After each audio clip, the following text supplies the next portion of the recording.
Earth, Wind, and Fire are the Black Beatles. Their influence can't be overstated. You'd be hard-pressed to find a wedding or graduation party in the last 50 years where their music didn't bring generations together to dance and sing their hearts out. Earth, Wind, and Fire's music is intricate, combining melody with mysticism and jazz to create some of the most instantly recognizable and profound music of the 70s. Earth, Wind, and Fire's groove is immense, and that's not an accident. Maurice White, who started Earth, Wind, and Fire in 1969, spent years as a jazz drummer around Chicago before becoming a frontman. And the group's rhythm section was held down by his brothers, including Verdine White on bass. Earth, Wind, and Fire might have been Maurice's musical vision, but the band's spirit always came from his younger brother Verdine. His sheer joy for music can't be contained. On stage with his sequined outfits and long pressed hair, Verdine dances with as much dexterity as he plays bass. Verdine has been leading the group, along with Philip Bailey, since the 90s, when Maurice stepped back from the band due to Parkinson's disease, which he ultimately passed from in 2016. Rick Rubin connected with Verdine to talk about the early days of Earth, Wind, and Fire, and about their producer Charles Stepney, who Verdine calls their George Martin. Also, Rick reads to Verdine a poignant note from the Red Hot Chili Peppers' Flea about what makes Verdine's bass playing so special. This is Broken Record, liner notes for the digital age. I'm Justin Richmond.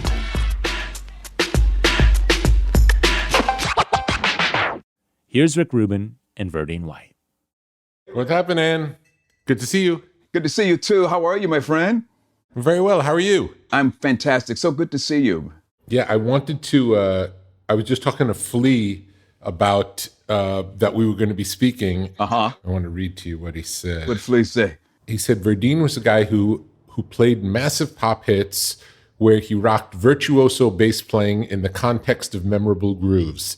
That doesn't exist anymore. And how Earth, Wind, and Fire's music appealed more than any other band of all time to all ages, all ethnicities. And when I was a kid in middle school, this is Flea talking, the black kids liked P-Funk, the white kids liked Kiss and Led Zeppelin.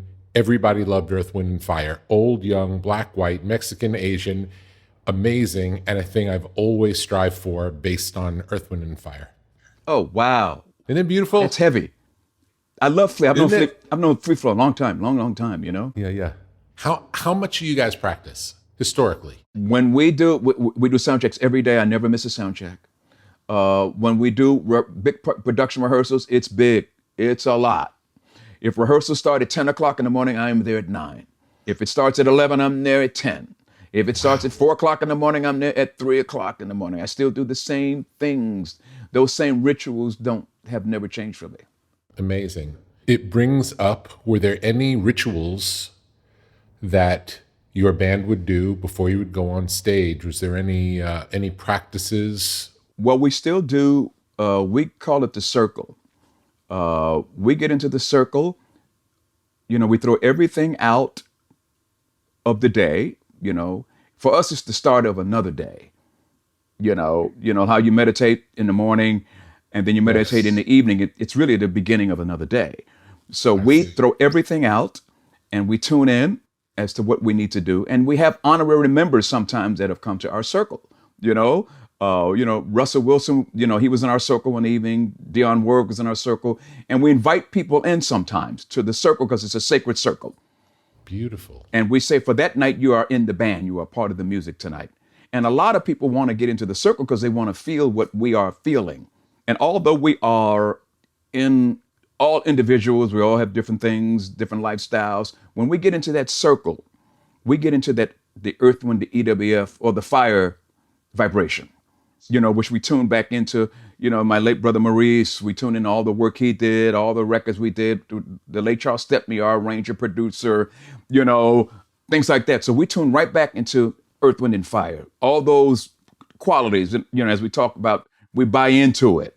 Have you always been doing this? Forever. Wow. Since the 70s, forever. Beautiful. We have program books of back in the day when we were in the circle, our choreographers, when we had dancers, the dancers were in the circle. We've always done that. So when we go on stage, we are, I'm Verdine White, We have Philip Bailey, we have Ralph Johnson, the three of us are the leaders now, you know what I mean, Philip and I. But we get into the things that we created. Don't forget that we created Earth, Wind, and Fire. So we go right back to that place, that sacred space of that thing, Beautiful. Beautiful. I'm so glad you do it. It's just such a beautiful thing. So you really, it unifies the players into being not themselves anymore, but into this thing, Earth, Wind, and Fire. Would that be accurate? That's right, of what that is, of what we created and what we stand for, what our intentions have been, because we've been around. I mean, we've had a record out every, generation, right? Right now we have this song out with Megan Trainor for Christmas, but we've had records out. But now what happens with us, the older people turn the younger people on to us and they go back and start listening, And what I find now that the other generations and other musicians, like Flea knows our work, but the younger musicians want to know what it's like being us and how do you get there, Yes. And I think what's going on with the younger people, I don't think they're concerned. I think it used to be, I want to be successful. Now I think they want to be immortal and leave a legacy. And they look at us as guys that have done that. So they want to know, how do we get that? Because success comes and goes, depending on the culture, depending on what the wind, like a tennis ball or a golf ball, the crosswinds could throw you off, right? But when you turn out to be a legend or immortality, it stays forever. And so few of your contemporaries have managed to keep going. Like, who were the bands? Who would you say were the competition in the early days? Well, in the early days, there was people like Ohio Players, right? War, Mandrill, right? Groups like that. Commodores, right? Lionel and them, And I do see Lionel, and I speak to Lionel quite a lot. And so those were our contemporaries at that time. And at that particular time, we were just kind of like starting out and we were growing up. But Maurice, because he was older than us, 10 years older, he was more mature. So he knew kind of like where we were headed, Where we ended up being, he was already there. He was just, I think kind of, when I look back at it, he was kind of waiting for us to catch up. Wow. And Reese, although he was, he was a great leader, he was a tough leader, he was really actually patient with us too. And a lot of the stuff that we would do, he'd laugh at because he'd say, okay, when they get past that, then we'll have a good talk, And Maurice didn't really write his book until he saw us at the Hollywood Bowl. Maurice came out, I brought him out, walked him out to the fans, and people gave him a standing ovation. That's when he decided to write the book, because he said he knew that it was in good hands. And that was our first time playing with an orchestra and, 90 pieces. And when we played the Hollywood Bowl last year, it was beautiful, broke box office records again, Thomas Wilkins. And then we kind of got out of this, we're sort of more into the Earth, Wind, and Fire, what it means, not into the successful part of it, because we kind of did that, because success kind of dictates you or me. But our thing is you and me. So that's where we are. Amazing. It's one of the things, it's like if I listen to any other, and I'm not limiting Earth, Wind, and Fire to funk, but let's talk about funk just because it's such it's one of the pillars of Earth, Wind, and Fire is funk. And if I look at the other funk music that I've listened to, there's always almost always a looseness about it that you guys always had a precision beyond any other band making any music related. It always seemed much tighter, much more precise, much more like fanatical in a way, like just like perfect. It was always perfect. Absolutely. With us, we were never what you call a jam band. Don't forget now, Maurice's background was, jazz. You know what I mean? We come out of Chicago, Chess Records, things Maurice did, But there was a precision to the music, with the late Charles Stepney, with the horns, which people like Quincy respected, because Quincy's work was very precise with Michael Jackson, you know what I mean? So, it was always precision. Everything's on the dot, as we are now. If we get a little loose, we talk about it, We say, listen, we got to tighten this up here, because you can get a little loose, you can get a little loose, you can forget where those bars are. On maybe on the fourth night when you're a little tired, you might forget, thought about, so you have to remind yourself to be just a little bit more on the dot, Yeah. As it relates to bass playing, from the time that a song would come into existence, How would the bass evolve into what we hear on the record version? Like, how close would it be from the first time you play it, let's say? Tell me about the process of developing the bass. Well, the process would be, because Maurice was a drummer, so I would hear all the songs, and he'd play me a lot of the tunes, so our groove was pretty natural, but I would always we'd go back and listen again before we record, and then he said, what do you want to do right here? What do you want to do? And then I kind of learned in a very unorthodox style, from classical to, R&B. And the best teacher I ever had was the late Louis Satterfield, who was a trombone player in the Phoenix Horns, who went to college with Maurice. And so I had a chance to kind of do both, look at the paper, throw the paper away, and then create my own style. Yeah. So a lot of times I would just listen to see what I was going to do. Would it be a demo? Would he be a recorded demo? Sometimes it could be a demo. Sometimes it could be when we were sitting in a room and he would just start playing. Then I would just start playing. And then while I'm playing, I would imagine, I'm going to try this when I listen to it back. So I would just spend time just listening. And sometimes if Maurice was writing with somebody, I'd lay on the couch and just listen while he was doing it. And I said, wait till I get to that, wait till I get to my part. I knew what I was going to do, but I had room to do it in, And some of the songwriters, they said, I never intended the bass to sound like that. You know what I mean? Because they sort of had a preconceived idea of what bass should sound like. And I kind of broke a lot of rules. Yeah. I was not your normal guy. I wasn't the perfect guy for a guy who was stuck in their ways. That's part of why the band sounds so original, though. That's one of the keys. It's like, there are several, but that's certainly one of them. Absolutely. And, and what's really interesting about it, Rick, is that, there's an Earth, Wind & Fire song being played somewhere in the world every minute and 15 seconds. Every day, every hour of the day. Beautiful. Was the majority of the basic tracks cut live as a band? Yeah. So everybody's playing together? Absolutely. And people thought that, we were playing with a click track. Never did. Wow. Never. Wow. It's amazing just because of the precision, they almost sound inhuman, like it's so perfect. It's just beyond perfect in how tight everything is.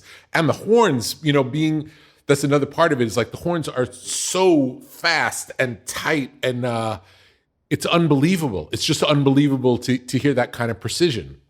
Yeah, well, Maurice was a stickler for that. Maurice was like, we think we work hard, but nobody worked as hard as Maurice. He wrote it, he produced it, he performed it, and he was a hell of a performer too. And a great drummer, which he does. And a lot of the younger generation don't know how great of a drummer he really was. He played on Rescue Me. He played on Billy Stewart's Summertime. That's Maurice, And he played on those great records with Ramsey Lewis. So he had a very extensive background. By the time he got to Earth, Wind & Fire, he knew who he was. He had no doubt who he was as a person and as an artist. This was not like something he was, trying to find his way. He knew exactly what he wanted. And he dragged me along with him, so I'm happy for that, No, absolutely. Beautiful. And that you had a beautiful life getting to play music. It's like, what better contribution can you make than making something that enlivens you and the people that get to share it? And with my older brother Idol, what? You know what I'm saying? You know what I mean? Sometimes when I do interviews, people say, what would the older Verdine tell the younger Verdine? And I always, you know how they do, they get those questions, you know what I mean? Yeah. It's not, it's not a sprint but a journey kind of thing, right? I said, that didn't apply to me, because the younger guy was already doing what he was doing, you thought about? And being with Maurice, it kind of broke a lot of rules being a young person too, They let me know that I could do it. And if you stay on it, this is what you're going to do. Hard being in a group with so many people? Yeah, but we got a lot of love and respect for each other, And don't forget now, Philip, Ralph, myself, we became adults together. So, that's a different point of view, Yeah. What year did Philip join? Do you remember? Like 74? 71. From 71? Yeah. Really? I didn't realize that. I've known Philip for almost 55 years. Wow. And what happened when the first Earth, Wind & Fire broke up on the Warner Brothers, Philip used to come and hang out, and I spent the afternoon with him, and we got along so well. But I saw him play in Denver with the band, but he had moved to California, and he spent the whole afternoon, and it was just so great. I liked him so much, and I called my mother. I said, so you see, he even plays harmonica, you know what I mean? I never saw anybody play harmonica, right? And then when Reese was formulating it and things like that, it was down to two other people. And Maurice said, who should we get? I said, we should get Philip. because he's a really good guy. You know what I mean? The spirit of it, you know what I mean? And it would only take a good person to go the journey that we ended up going, you know. In the last week, I've had a conversation with two different artists, one with Pharrell and one with Q-Tip. Two great artists referenced this week Earth, Wind, and Fire being the reason they make music. Again, it's just like it's beautiful to see it from different people, different ages, in different genres, how inspirational it was and continues to be. It's beautiful to be part of something so that has informed people's lives in such an important way. Yeah, I think what's going on with this with the quarantine that we all are in, and it's a collective experience that we're all having, you know, as we know, people are going back, you know, to really great works, great books. They're going back to great movies. They're going back to great records. And I think, of course, our work is part of what they want to go back to, you know, and their ears are actually open more now. They're having the opportunity to listen better. You know, we've had in the great society and the politics, right, and things like that. We're headed for a great awakening. I would call this next phase the great awakening for us. Tell me about Charles Stepney. What was his involvement as producer? What did he do? Because, you know, producers do different things. Tell me about him and his involvement in the process. Well, Charles, first of all, was a great friend of Maurice's, and they worked together at Chess Records. And then Charles had done a lot of arrangements for Ramsey Lewis with Maurice. And Charles was the one that brought Minnie Riperton on the scene. You know, the first album was called Come to My Garden, which was a great record. And they just stayed in touch. And then Charles had done the Last Days and Times record for us. The first record we did for Clive Davis on Columbia Records. Charles did that. Then Charles came back again and worked with us on Open Our Eyes, That's the Way of the World, the breakthrough record for us, and the Spirit record, which he passed away on the Spirit record. And Charles was our father figure, big brother. He was the one that Maurice would listen to the most. Charles would say, we're going to do it like this, and Reese would do it. And Charles was great for myself and Philip and all of us together. And he was actually to our George Martin. Even though you guys are from Chicago, do you consider yourself a Chicago band or do you consider yourself a California band? I say California now, you know, because I became an adult here. You know, we came from Chicago, which brought a certain sensibility, you know, to it, you know, and a good foundation, you know, because I came from a good family background. My mom and dad, my dad was a doctor, my mom was a school teacher, and we had a lot of music around the house. So that was good. That's what I brought to California. And then when I got with Maurice, you know what I mean, you know, working with him closely and living with him, I had a chance to figure out where he was coming from, and he would talk to me about music a lot, you know. And then we became Californians. He did too. You know what I mean? Because we got into yoga, we got into meditation, we got into eating good, we got into, you know, going to seminars at the Bodhi tree, you know, things like that. You know what I mean? So we became actually California, you know, Californians. Started eating yogurt, so yeah. You know. How important was the spiritual aspect in addition to the music? Like, well, Reese was sort of always open, you know what I mean? You know, he was always open, you know, and it was always loose. It was never like heavy. It was not like a dogma, you know what I'm talking about? It was loose. We didn't get in each other's way spiritually, things like that. It was just a progression, you know what I mean? And then, you know, we adopted, you know, a lot of the California stuff, which was actually kind of natural. Of course, we didn't do that. You couldn't do that in Chicago. That would be too weird, lighting incense, you know what I mean? And, but we got into the California thing, you know, which was wide open. I don't think we ever would have made it as big had we not come to California. It opened your mind to new things being in California, you think? Right, and new creativity.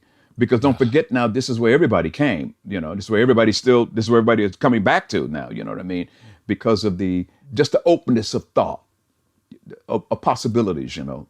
You came from a musical household. Tell me about the actual music that would be playing in the house. What do you remember? First memories as a kid, what might be playing in the house?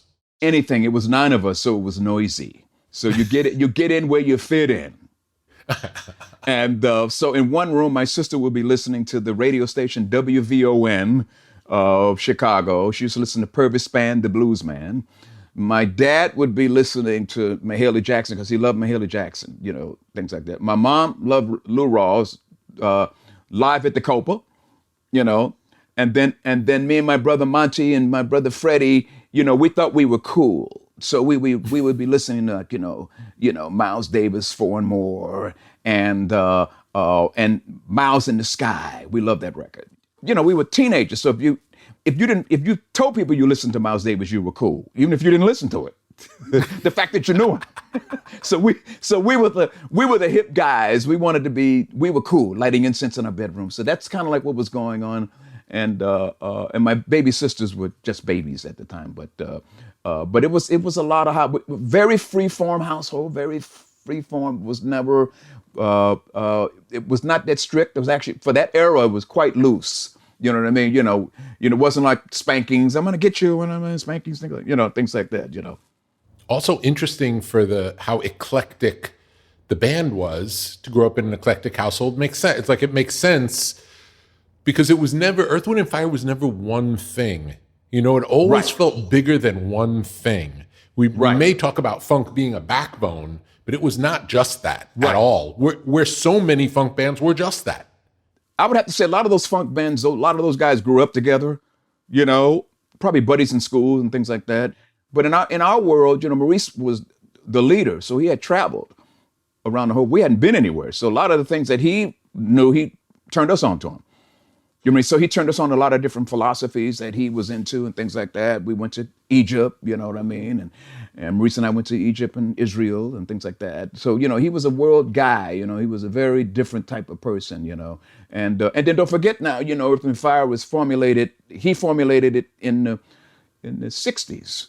Which was at the first wave of cosmic consciousness, obviously, things like that. It was like the precursor to what everybody now has a yoga mat. Now everybody has a yoga mat. They didn't used to. They didn't. They didn't even know what it was. Now everybody has one. I was going to ask about you talking about Miles Davis. And I was going to ask you about the influence of jazz in the band. Right. How did jazz work itself into, or the fact that you guys listened to jazz growing up, did that influence Earth, Wind, and Fire?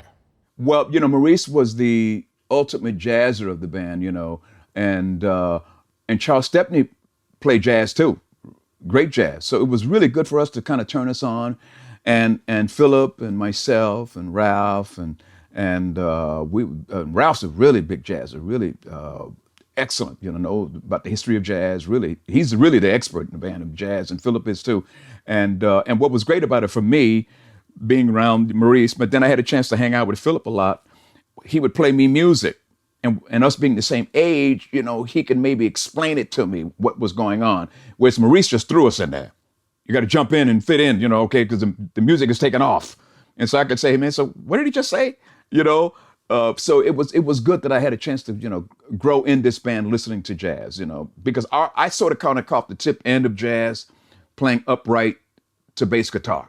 So when you were playing upright, did you learn playing jazz and classical? Yeah. And it was good for technique. But then right at the doorstep was bass guitar, Fender bass, that guys like myself and then Stanley Clarke and Marcus Miller, Nathan East, Michael Henderson, that wave started. So that's when I kind of like started, when it kind of was like jazz funk and jazz pop influence, Did you ever have an opportunity to play upright bass on any Earth, Wind, and Fire records? Only one. It was only one, and I did it on one of our shows. I write a song when I did it on that section, but it actually sounded better on bass guitar. Really, actually, cool. You know what I mean? I'm glad I played it because it was good for technique. It fights back when I practice. The practices on upright are horrible. The ones on bass guitar are fun. I took a lesson from Ron Carter and at his house.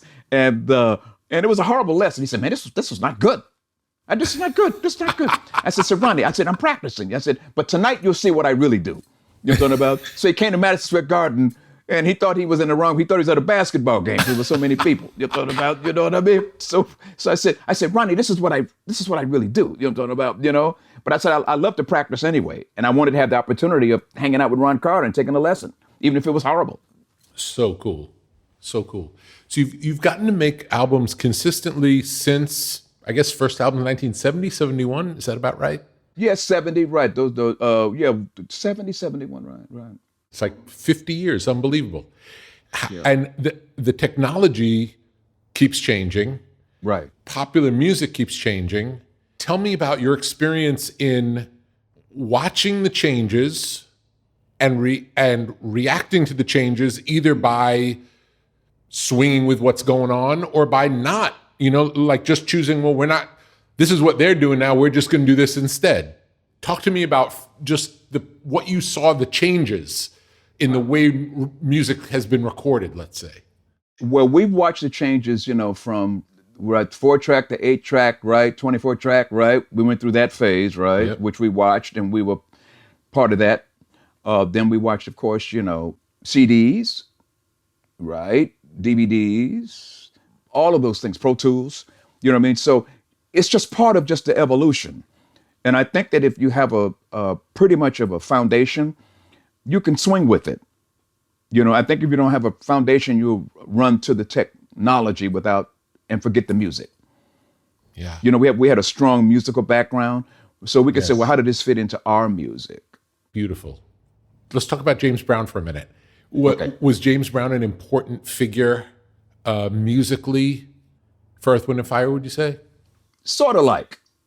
He wasn't like first, as funky as he was, and I know I'm going to get some pushback. No, it's fine. It's interesting. I really want to understand the inspiration is a big part of how we get where we're going. We still bring ourselves to it, but it's interesting, like what's coming through that gets us where we're going. What I loved about him was his live performances. That's what I loved. That's the one. The one, if you want to see some James Brown stuff, watch the Tammy Show. Yeah. You know what I'm saying? And somebody told me it took 90 minutes for those girls to stop screaming after he did what he did. You know what I mean? And he was just one of them. It was James Brown, it was Miles Davis, it was John Coltrane for us. You know what I mean? And things like that. But also the Beatles and all. Oh, the Beatles. Those guys, I think what they did, they were sort of like, I think they were the ones that busted the door wide open. If you go back and listen to like when they would Mop Tops and I Want to Hold Your Hand and all the way down to Abbey Road, the work they did was really incredible. And what they did was really good. What the record that showed how hip they was Rubber Soul. That was the one. Rubber Soul was the record. And it was almost like the joke was on us because they knew so much about what they were doing, and it just kept, different. And you could really think that Sgt. Pepper really actually was a record of samples, really, when you really look back at it with the machine going backwards and things like that. And then they had somebody like George Martin to make musical sense of what was in their ears, what they were listening to. They did something in one group that everybody has bitten off of. They first of all, a group that got massively big, which everybody dreams about, right? Hit records, right? Important records, right? Cultural icons forever, right? Spirituality with Transcendental Meditation and Maharishi Yogi, right? So they're like sort of like more of than a group. They're sort of like an entity. That's how I look at their work. I think of the Beatles as proof of God. It's like that. It's like it's too much. It's too much. It's too. Right. This is not the work of four boys from a little country town, in the north of England. That's right. It's much bigger than that. Absolutely. It's much bigger. It changed the world that everybody has bitten off of in one way or another. When I talk about Miles in the Sky, that's when Miles started going towards the rock thing. You know what I mean? That's when Miles got hip, in the 60s, things like that. And that's when a lot of music changed, because of the chord changes and things, songwriting. That was the first time artists wrote their own songs in a band. So great work by them, really great work. They were the first ones that, did movies, Yeah. So actually another piece that makes sense is if I compare Earth, Wind & Fire to other funk bands, Earth, Wind & Fire always had songs where funk bands often had great grooves that weren't necessarily songs. Right. So, and same holds true if we look at James Brown versus the Beatles. James Brown always had the groove, but it wasn't always about the song. It might just be about the pocket. Right. But the Beatles had the songs. And don't forget now, Maurice was a song person. Before he got with Ramsey, he was a session drummer. So he did commercials. So he understands probably the intro, the chorus, the verse, the hook. What is it saying, Actually, we did the cover of the Beatles, Got to Get You My Life, in the Sgt. Pepper movie. And what happened was that George Martin had lunch with Maurice and myself about the movie. But he didn't have time to work with us because he was working with Aerosmith and the Bee Gees and Billy Preston, And he said, "Why don't you guys just do your own thing?" And that's what we did. And it was it was the biggest song on that movie. Beautiful. Because the movie was a huge flop. I mean, when you go back, people don't know that now, but it was not as big as they thought it was going to be. But we had the record, and we still play the song today. I remember going to see it in the theater as a kid. I may have been one of a few people in that theater, but I was in the theater watching that. Yeah, we shot in Culver City, and we were in the middle of, we had just got back, had a day off from one of our tours, and we had to shoot everything in one day. That's how fast it was going. Robert Stigwood, back then, more, let's go. Yeah. Did you meet Stigwood? Yeah. Interesting character. I've only heard about him. I've never met him. Yeah, he was very nice to us. We were kids at the time, so everybody was nice, And but one of the significant things was Michael Schultz, the African American director. He was one of the first to do a big budget movie. That was a big budget movie, Rick. But it was a great time to be part of a movie and things like that, I'm just picturing the world that you were in then, Right. Did it feel different than the other things that were going on? Could you tell that your band was different? Well, we definitely were in the Earth, Wind, and Fire bubble. You know what I mean? Because don't forget now, we were doing something that had never, ever been done before, No group had ever tried the things, that we tried, And at that time, we were getting ready to go to Columbia Records when Clive was president of Columbia Records. And Clive gave us everything we needed to do it. You know what I mean? So we felt really secure, and we knew we could do it. We knew we were going to do really good if we just keep at it. We didn't really know what was going on with everybody else, actually. We knew, but we didn't, we weren't part of it, And in today's world, if an artist doesn't break really on their first project, they tend to go away. And you guys got to really build over a period of time. It was really, was it like the fourth or fifth album that really broke through? It was That's the Way the World record with Shining Star on it. And is that about fifth, would you say? That about fifth. We had Last Days and Times, right? Head to the Sky, Open Our Eyes, right? Then That's the Way the World. That was, four, right? Four. So for those first three albums, you guys already had been touring, playing like clubs? We were playing, not clubs a lot, but student unions, gymnasiums and wow. On with, like I said, groups like Ohio Players and Mandrill, those kind of things. And then the show that broke us big was a show called Soul in 1971, 72, out of New York City. And they played the show about 19 times. It was a TV show? A television show called Soul. Wow, I'd never heard of it. Yeah, right. It's an obscure show now, but back it was a very important show. It was before Soul Train. Not a lot of dancing, but it was a show that had a lot of artists on it. And it was had politicians on it like Jesse Jackson and The Last Poets, right? At that time, so we were kind of in that thing at that time. That sounds great. I'm gonna try to find old episodes. I've never even heard of it before. That sounds great. Man. And the show opens up with Maurice playing kalimba. Wow. Yeah. So cool. It was like, an intro was like, brothers and sisters, over here, Earth, Wind, and Fire tonight, do the blah, blah, blah, blah, blah, right, And it was eclectic show, but it was a very powerful show, and we fit right in at that particular time. Understood. And that's really what broke things open, you think? Yeah, and then we were playing a lot of colleges. We were on the road a lot, so those records were selling like 200,000-300,000, 500,000. So we were on our way to That's the Way of the World. It just wasn't a unicorn that came out of nowhere. It was a build up to that. Did it feel like it was a constant build, or was it kind of a plateau at a good level until it exploded? No, it was a constant build. It just kept going, and we kept hearing it out and feeling it, and it kept getting better.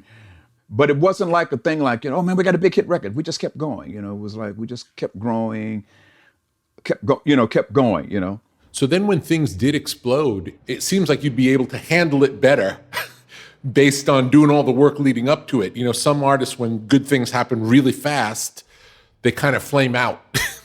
Right. It was a little overwhelming, because it was big. When it gets big, it kind of bounces back off of you, But I think the fact that we had done records before, we had enough with ourselves not to like go crazy. Cool. Do you remember the first experience of thinking, wow, this is really getting big? Yeah, I mean, for me, it was like when I heard "That's the Way of the World." We recorded it Caribou Ranch back in the day. Remember Caribou? Jim Yeah. Curcio's place, right? And after Maurice mixed the record and edited and everything, he let me hear the record. I said, "Man, goose pimples." It was like, I mean, is that us? Wow. Right? Is that us? Is it that good? And actually, it was great for Maurice because after Step had passed, Maurice had to take over, as a producer.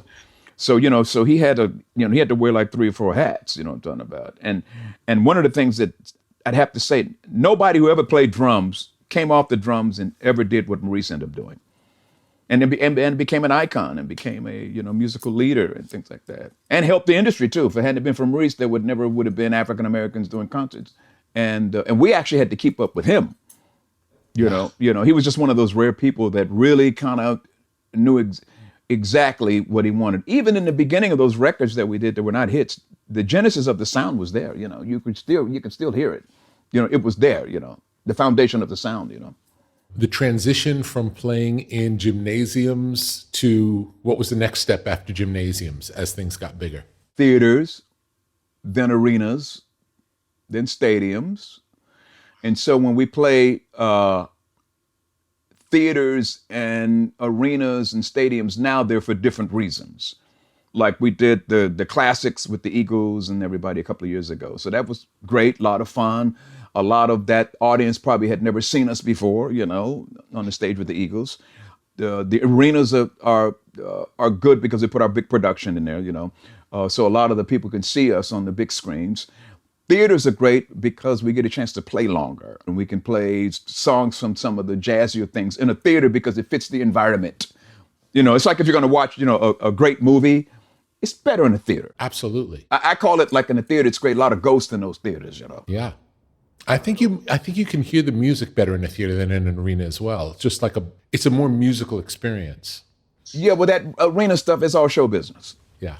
It's all show business. It's big. That means you're big, and that means the box office is great. Yeah. And that means you're successful, and it means you're hot. That's what that means you're happening. Yeah. As much fun playing big show, small show, just playing, and do you know it when you're in it, or does the music kind of take over in a way where once the show starts, you could be anywhere? Yeah, well, I think for us now, we all know each other so well, we kind of know what that thing is. We know, okay, it's an arena, so we got to strap in and find out where the space is so it'll feel good. It's like greatest hits. It's greatest hits. Yeah, and it's star time. Yeah. You know what I mean? And when you do a stadium, it's like you're on the moon. They can't catch you. How people say, so what you guys playing at tonight? Dodger Stadium. And people don't say anything to you because it's bigger than them, Yeah. And in a place like Dodger Stadium, it's more like it's the event. You get to say you were there, but it's rarely about like the intricacies of the performance because you're too far away and sound just dissipates. But if you find a space, you can really nail them. Like, we found that arena space, and then when Philip at the end told the audience, wave your hands in the air, we had 60,000 people waving their hands in the air. And because what's great about social media and things like that, they get a chance to tell their friend what they just saw. Whereas before, in the 70s, if you did it, nobody knew except the people that came. Yeah, so now word spreads. And when you talk about playing, like doing shows with bands like the Eagles, in this recent round, that probably was more like in the very early days, you probably got to play with bands a much more eclectic group of bands. Like, I think, didn't you guys play with like Love and Spoonful and? Right, we opened up for John Sebastian. Remember, John was in the Loving Spoonful. Yes. And John let us do a tour with him. Incredible. And we played Lincoln Center with him. And Clive Davis came to see John. Yeah. But he came to see, And then he signed saw you. us and said, listen, I like those guys. I want to get together with those guys. That's how that happened. And to this day, John and I are great friends, just wonderful person, just really great. Always sweetheart, Beautiful. Tell me about signing with Clive, and you said that he gave you what you needed to do, what you needed to do. Right. It just sounds like it really worked out. Your experience with Warner Brothers before that it didn't work as well, but how was the relationship with the people? Well, with Warner's at the time, Joe Smith was running the label. Joe was,